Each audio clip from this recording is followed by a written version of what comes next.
पति पत्नी का सच्चा प्यार। एक आदमी ने एक बहुत सी खूबसूरत लड़की से शादी की। शादी के बाद दोनों की जिंदगी बहुत प्यार से गुजर रही थी।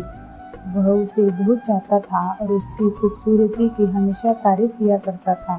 लेकिन कुछ महीनों के बाद उसकी चर्म रोग से ग्रसित हो गई और धीरे धीरे उसकी खूबसूरती जाने लगी।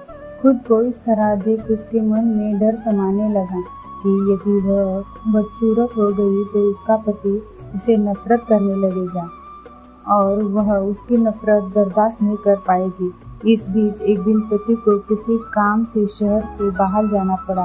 काम खत्म कर जब वह घर वापस लौट रहा था, उसका एक्सीडेंट हो गया। एक्सीडेंट में उसने अपने दोनों आंखों को खो दिया, लेकिन इसके बावजूद भी उन दोनों की जिंदगी सामान्य तरीके से आगे बढ़ती रही। समय गुजरता रहा और अपने चर्म रोग के कारण लड़की ने अपनी खूबसूरती पूरी तरह गंवा दी।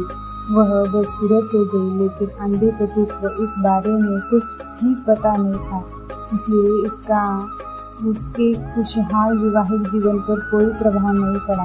वह उसे उसी तरह प्यार करता रहा। एक दिन उस लड़की की मौत हो गई। पति अब अकेला हो गया था। वह बहुत दुखी था। वह उसी शहर को छोड़कर जाना चाहता था। उसने अंतिम संस्कार की सारी क्रियाविधि पूर्ण की और शहर छोड़कर जाने लगा। तभी एक आदमी ने पीछे से उसे पुकारा और पास आकर कहा, अब तुम बिना सहारे के अकेले कैसे चल पाओगे? इतने साल तो तुम्हारी पत्नी तुम्हारी मदद किया करती थी।